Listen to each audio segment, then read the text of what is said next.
Kemudian, menurut keluarga Ba'alawi, Habib-Habib yang ada di Indonesia, Ahmad bin Isa mempunyai anak bernama Ubaidillah, kemudian Ubaidillah ini mempunyai anak bernama Alwi. Alwi inilah yang menurut keluarga Ba'alawi adalah leluhur mereka. Alawi bin Ubaidillah bin Ahmad bin Isa bin Muhammad An-Naqi bin Ali Al-Uraidi bin Ja'far Shadiq Muhammad Al-Baqir bin Ali Zainal Abidin bin Husain bin Fatimah bin Nabi besar Muhammad SAW. Ini nasab mereka dan kita bisa lihat dari tokoh-tokoh mereka yang senang majang-majang nasab di media sosial. Semuanya akan bermuara kepada seseorang yang bernama Alwi yang disebut sebagai anak Ubaidillah. Ubaidillah ini adalah katanya anak Ahmad bin Isa. Ahmad bin Isa telah sahih sebagai keturunan Nabi. Selesai atau lulus uji petik dari kitab-kitab yang ada pada zamannya yang primer atau yang sekunder. Tetapi apakah betul seorang yang bernama Ahmad bin Isa ini mempunyai anak bernama Ubaidillah? Ada seorang ulama besar yang hidup lebih kurang sekitar 1000 tahun yang lalu, yaitu Al-Imam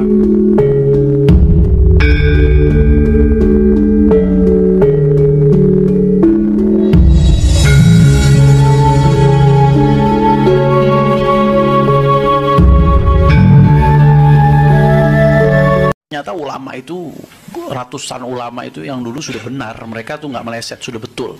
Tapi kenapa kok Imad bisa begitu yakin hanya dia yang benar, semua ulama salah? Sehingga dari sini kita bisa kesimpulkan sudah jelas-jelas dia yang menyimpang. Salah satu tadi itu, diantaranya dia mengabaikan dan menabrak tatanan ilmu nasab. Saya tadi udah tegaskan masalah syarat zaman yang itu merupakan syarat mutlak kata Imad dan kawan-kawan, itu adalah syarat yang dibuat-buat.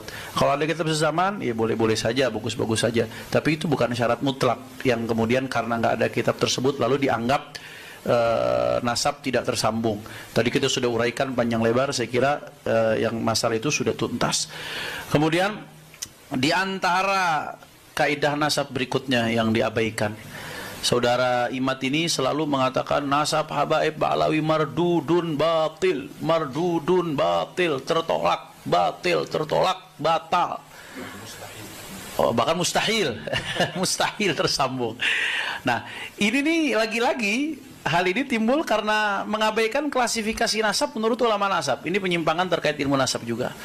Kalau orang paham ilmu nasab ini basic sekali, hampir di semua kitab teori nasab ini yang dijadikan rujukan oleh Imad disebutkan, ya nasab itu ya setidak-tidaknya ada beberapa klasifikasi, ada beberapa perincian, saya ambil secara global. Setidak-tidaknya ada 4 bagian. Ada yang namanya nasab sahih atau nasab thabit. Nasab sahih ini adalah nasab alladzi ta'akkada thubutuhu bisilsilatin sahihah. Nasab yang telah dipastikan kebenarannya melalui rantai yang sah, ya mujma'un ala sihhatiha min qibalin nasabin al-muhaqqiqin, yang disepakati keabsahannya oleh para nasabah yang muhaqqiq. Di sini maksudnya disepakati setiap nasabah yang membahas nasab tersebut menganggap sah.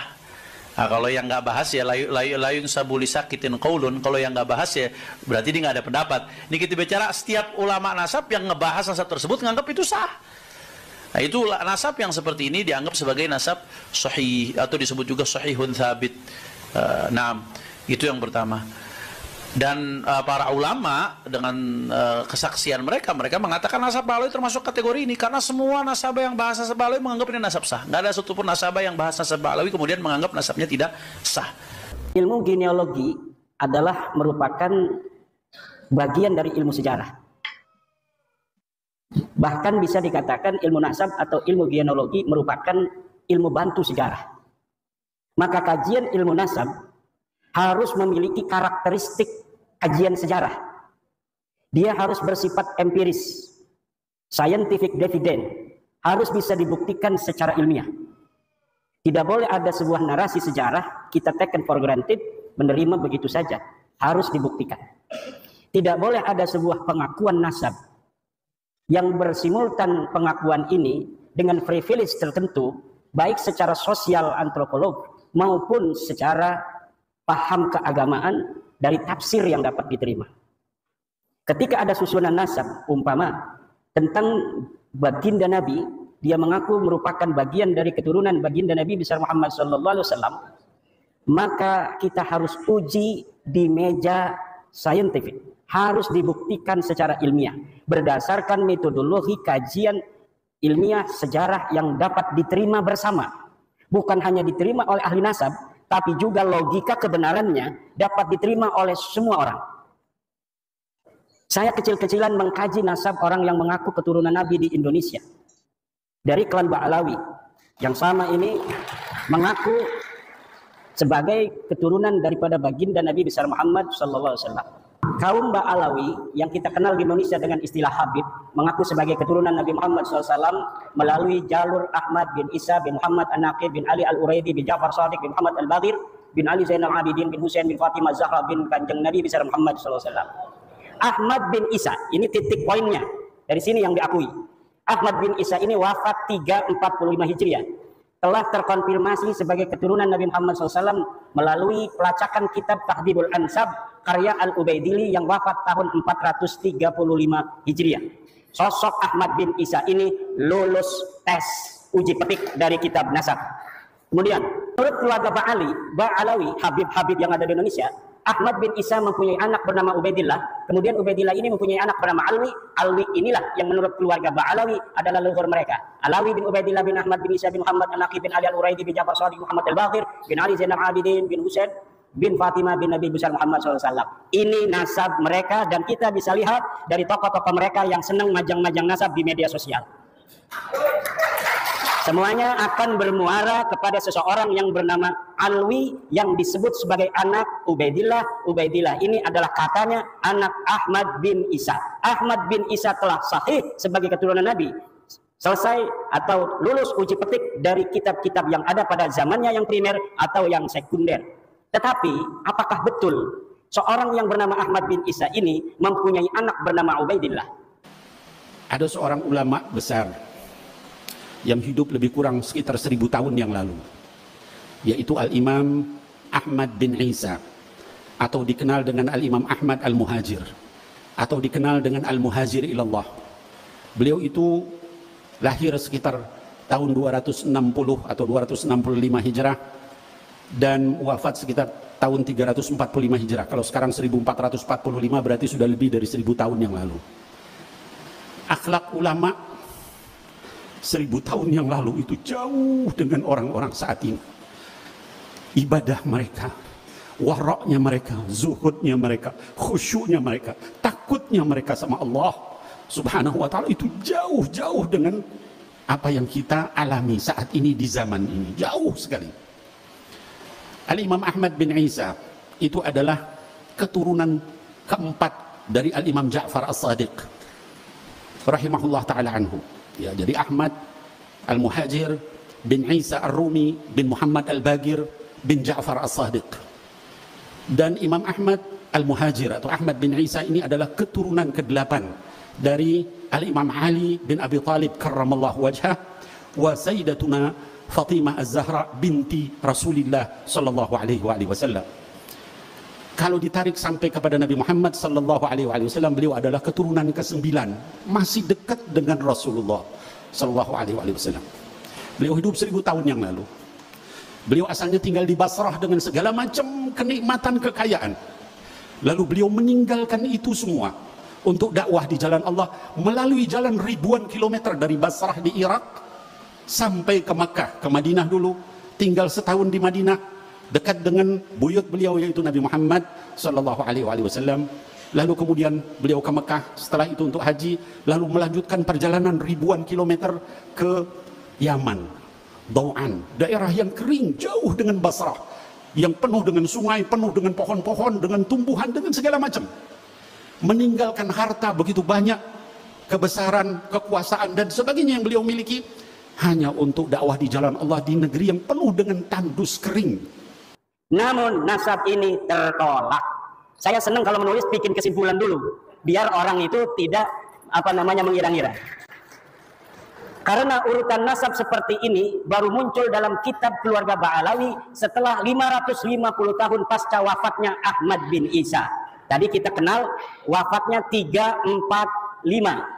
Sedangkan kitab-kitab nasab yang paling dekat dengan masa hidupnya Ahmad bin Isa, yaitu kitab nasab yang ditulis di abad ke-5, tidak menyebutkan bahwa Ahmad bin Isa mempunyai anak bernama Ubaidillah.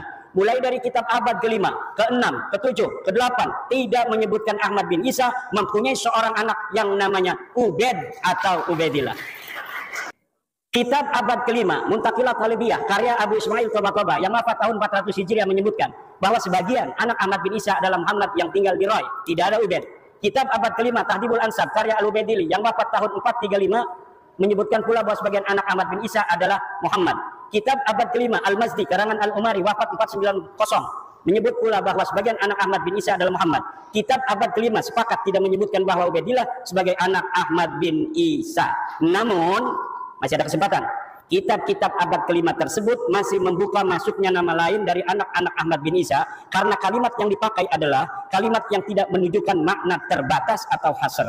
Menggunakan kalimat sebagian dari anaknya adalah Muhammad. Kitab abad yang dapat terlacak ada dan sudah dicetak abad kelima, 3 ini sepakat bahwa tidak ada anak Ahmad bin Isa bernama Ubaidillah. Next. Kitab abad ke-6, Asy-Syajarah Al-Mubarakah yang ditulis tahun 597 Hijriah, karya dari Imam Fahru Razi yang wafat 606 Hijriah, menyebutkan bahwa keturunan Ahmad bin Isa hanyalah dari 3 putranya, yaitu Muhammad, Ali, dan Husain. Ini sudah hasr. Imam Al-Fahru Razi ketika menyatakan anak Ahmad hanya 3 menggunakan jumlah ismiyah, fa'aqibuhu min salasati banin. Menurut ulama nasab, apabila kitab nasab menggunakan terma jumlah ismiyah, ini menunjukkan makna hasr atau terbatas.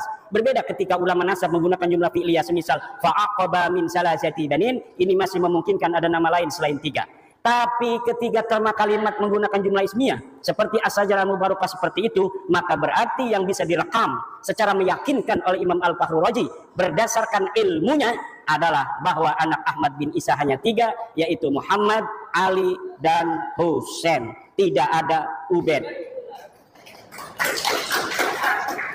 Begitu pula lafaz salasati banin merupakan isim adad bilangan. Menurut ahli usul fikih, lafaz adad merupakan salah satu lafaz khusus. Jika dikatakan fa kafaratuhu it'amu asyarati masakin, maka maksudnya adalah 10 orang miskin. Tidak kurang, tidak lebih. Maka ketika di abad ke-9, 550 tahun setelah wafatnya Ahmad bin Isa, dikatakan bahwa Ahmad mempunyai anak bernama Ubaidillah, maka nama itu tertolak. Lalu dari mana Imam Fahru Razi mengetahui 3 ini? Tanpa adanya referensi yang disebutkan dalam kitab Asy-Syajarah Mubarakah, inilah yang dikritisi oleh Rumel Abbas misalnya dan yang lain sebagainya. Imam Fahru Razi, saudara, ketika menyebut anak Ahmad bin Isa hanya terbatas pada 3 saja, ini sangat bisa dipercaya. Kenapa? Karena ia tinggal di kota Roy di Iran. Sedangkan di Roy banyak anak keturunan Ahmad bin Isa dari jalur Muhammad bin Ahmad bin Isa. Kitab abad ke-7. Ini tadi abad ke-6 sudah dihasar bahwa anaknya cuma 3. Sekarang bagaimana reportase dari kitab-kitab yang ada yang sampai kepada kita dari abad ke-7, ke-8, dan ke-9 awal. Kitab abad ke-7 Al-Fahri, karangan Imam Al-Marwazi yang wafat 614 Hijriah, juga tidak menyebut nama Ubaidillah sebagai anak Ahmad bin Isa. Ia hanya menyebutkan bahwa sebagian anak Ahmad bin Isa adalah Muhammad. Kitab abad ke-8 Al-Asili, karya At-Taqtaqi yang wafat 709 Hijriah menyatakan bahwa sebagian anak Ahmad bin Isa adalah Muhammad. Kitab abad ke-8 As-Sabatul Musan, karya Ibnu Al-Araj Al-Husaini yang wafat 787 Hijriah menyatakan bahwa sebagian anak Ahmad bin Isa adalah Muhammad. Kitab abad 9 Umdatul Talib, karya Ibnu Inabah yang wafat tahun 828 Hijriah menyatakan bahwa sebagian anak Ahmad bin Isa adalah Muhammad. Maka ada 8 kitab nasab yang sudah saya sebutkan yang membentang mulai dari abad ke-5, ke-6, ke-7, ke-8, dan ke-9 awal sepakat bahwa Ahmad bin Isa tidak mempunyai anak bernama Ubaidillah, dan di abad ke-6 sudah dihasar bahwa anak Ahmad bin Isa hanya 3. Maka masuknya nama Ubaidillah sebagai anak Ahmad bin Isa tidak bisa dianggap sah. Next. Kapan muncul nama Ubaidillah sebagai anak Ahmad bin Isa? Ubaidillah muncul sebagai anak Ahmad bin Isa pada abad 9 Hijriah. Dimunculkan oleh Habib Ali bin Abu Bakar As-Sakran yang wafat 895 Hijriah. Dalam kitabnya Al-Burqa Al-Musiqah dengan menghusnuzoni. Ini bahasa saya. Kalau bahasa Tengku ini nggak boleh katanya husnuzon itu. Nama Abdullah yang ada pada As-Suluk sebagai Ubaidillah. Ceritanya ada kitab sejarah yang menyebutkan sebuah silsilah dari seorang ahli hadis yang bernama Ali, Abu Hasan Ali bin Muhammad, terus binnya kemudian dia bin Abdullah bin Ahmad bin Isa. Lalu kata keluarga Habaib ini, oh saya punya leluhur namanya Ubaid, mungkin Ubaid ini adalah Abdullah. Maka kemudian diurutlah nasabnya dengan menghusnuzoni nama leluhurnya Ubaid ini, sebenarnya namanya adalah Abdullah, yang kemudian ditasgir menjadi Ubaidullah. Lanjut.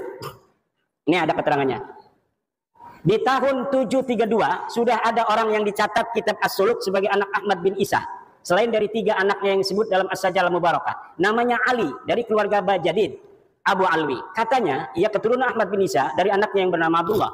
Nama lengkapnya Abu Hasan Ali bin Muhammad bin Ahmad bin Jadid bin Ali bin Muhammad bin Jadid bin Abdullah bin Ahmad bin Isa.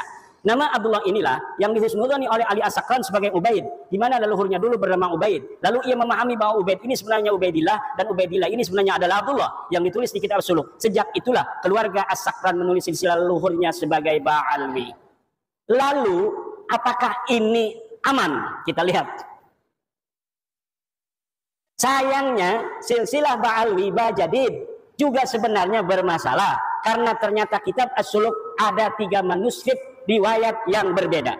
Jadi manuskrip As-Suluk yang dikarang 732 sampai kepada Ali As-Sakran 895 yang nyampe ke beliau hanya salah satu manuskrip yang dicetak daripada 3 manuskrip sebenarnya yang ada. Yang mana yang benar? Wallahu a'lam bishawab. Yang jelas ad-dalilu idza tarakahul ihtimalu saqata bihil istidlal. Sebuah dalil apabila telah masuk di dalamnya ada kemungkinan ihtimal yang tidak qat'i, maka dia tidak boleh dijadikan lagi sebagai dalil. Manuskrip pertama silsilah Jadid terdapat dalam manuskrip di Paris berangkat tahun 810 Hijriah. Manuskrip itu menyebutkan bahwa Abu Hasan Ali bin Muhammad bin Ahmad bin Hadid bin Ahmad bin Isa. Tidak ada nama Abdullah. Sedangkan tadi Ali As-Sakran menyambungkan nasabnya kepada Ahmad bin Isa melalui Abdullah karena dia punya leluhur yang namanya Ubaid, kemudian dihusnudhani sebagai Abdullah. Sekarang Abdullahnya di sini di dalam manuskrip Paris ini tidak ada. Lalu bagaimana? Ya putus, rungkad.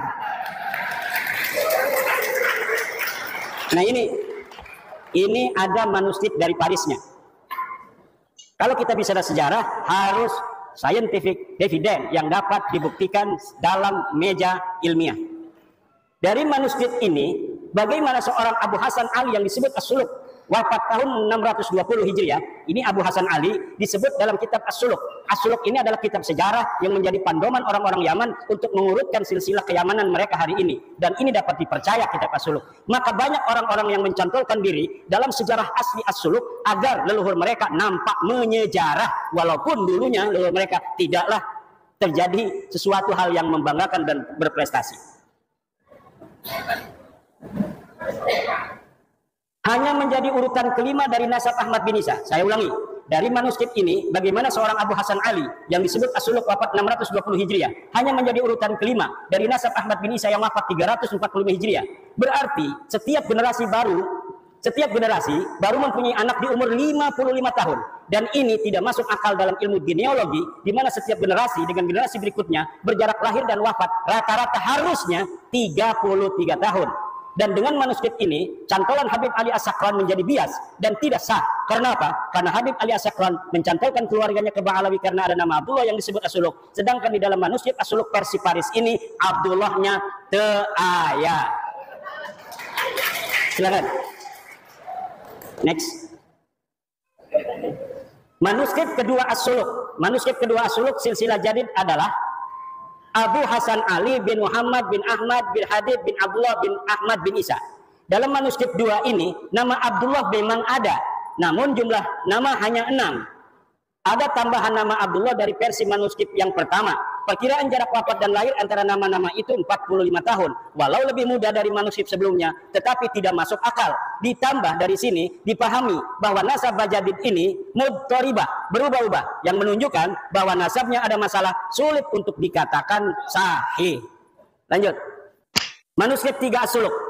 Manuskrip 3 As-Suluk silsilah Hadid adalah atau Jadid Abu Hasan Ali bin Muhammad bin Ahmad bin Hadid bin Ali Muhammad bin Hadid bin Abdullah bin Ahmad bin Isa. Silsilah inilah yang dicetak dan ditahqiq oleh Al-Aqwa tanpa menyebutkan dari versi manuskrip manakah silsilah ini diambil. Bisa jadi silsilah semacam ini tidak ada dalam manuskrip manapun. Ia mentahqiqnya dan menambahinya berdasar pengetahuannya dari literasi Ba'alawi saat ini. Jika manuskrip pertama yang sahih, maka pencantolan Habib Ali As-Sakran gagal total. Karena nasab Ba'alawi saat ini adalah furu' dari usul nasab Bajadid. Ketika usulnya batal, maka furu'nya juga batal. Ini penting dan belum diungkapkan siapapun. Keluarga As-Sakran bukan Ba'alawi. nampaknya kitab As-Suluk karya Imam Al-Janadi wafat 732 Hijriah adalah kitab sejarah yang menjadi pegangan latar belakang konstruksi nasab Ba'alawi dan sejarahnya. Nasab dan sejarah Ba'alawi yang ahistoris disusun sedemikian rupa menggunakan latar belakang sejarah yang terdapat dalam kitab As-Suluk. Penulis yakin secara ilmiah bahwa keluarga As-Sakran sebelumnya tidak dikenal dengan nama Ba'alawi. Nama Ba'alawi keluarga As-Sakran itu dikenal setelah kitab Al-Burqah dan kitab Al-Jauharus Safaq ditulis, yaitu milik Habib Abu Bakar As-Sakran dan Imam Al-Khatib. Seperti film fiksi sejarah Arya Kamandanu yang skenarionya ditulis berlatar belakang sejarah Majapahit. Ada orang namanya Ba'alawi dulu, ada silsilahnya ditulis dalam kitab sejarah. Lalu orang yang abad 9 mengatakan, itu leluhur saya itu. Sejak itulah dia menggunakan nama yang ada dalam kitab itu untuk keluarga dia dan keturunannya. Next. Ini versi ilmiah ya. Interpretasi dari sumber-sumber yang kita dapatkan. Perhatikan kitab An-Nabhah Al-Ambariyah. Ini kitabnya. Setiap saya ngomong kitab saya tidak sebutkan, tetapi ada foto dari kitab dan halamannya. Perhatikan kitab An-Nabhah Al-Ambariyah karya Muhammad Kadzim bin Abil Futuh wafat 880 Hijriah. Dalam kitab itu di halaman 53 disebutkan bahwa Banu Abi Alwi adalah Abu Alwi bin Abil Jadid bin Ali bin Muhammad bin Ahmad bin Jadid.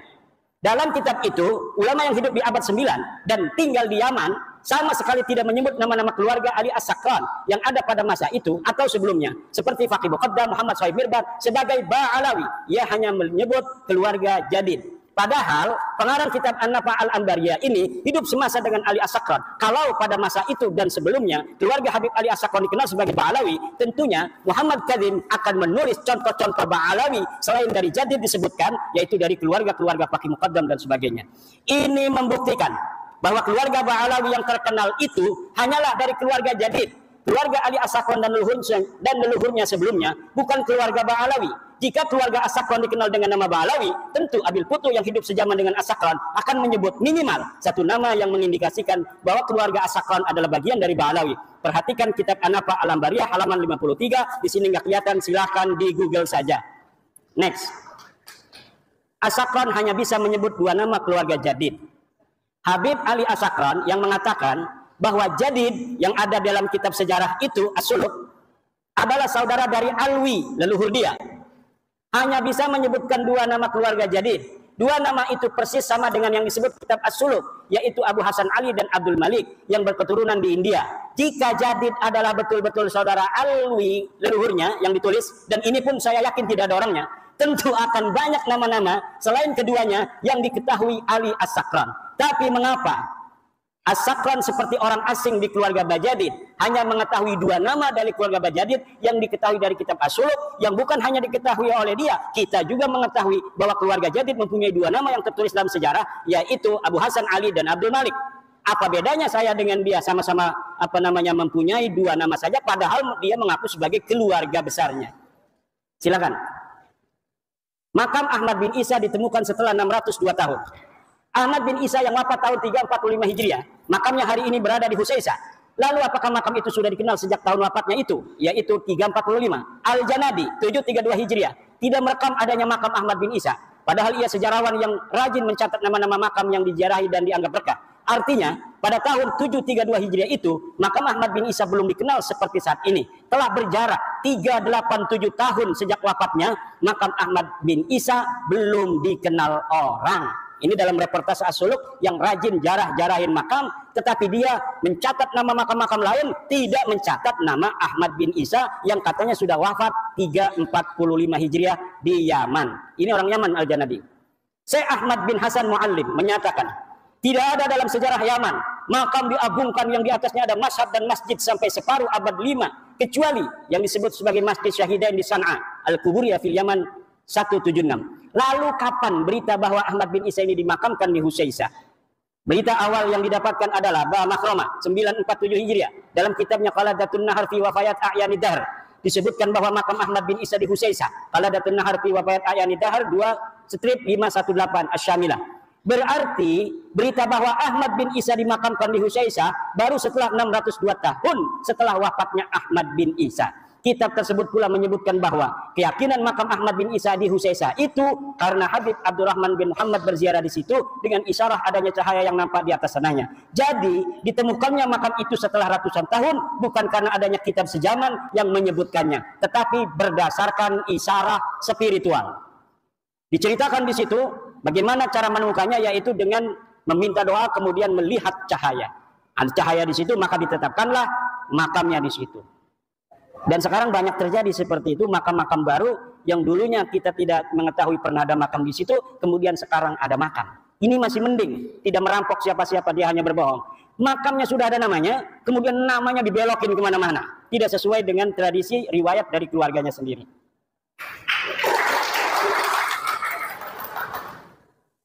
Kitab-kitab sejarah yang ditulis setelah masa Ahmad bin Isa sampai abad 9, ini kitab sejarah, tadi kitab nasab.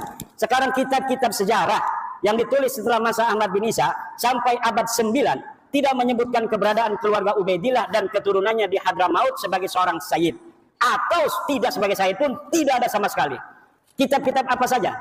Tarikh Musallam Al-Lahaji, wafat 545 Hijriah. Belum dicetak, tapi manuskripnya saya punya. Tidak ada nama Ubaidillah dicatat di dalam kitab itu, dan tidak ada keterangan bahwa Ahmad bin Isa pernah hijrah ke Yaman dari Irak.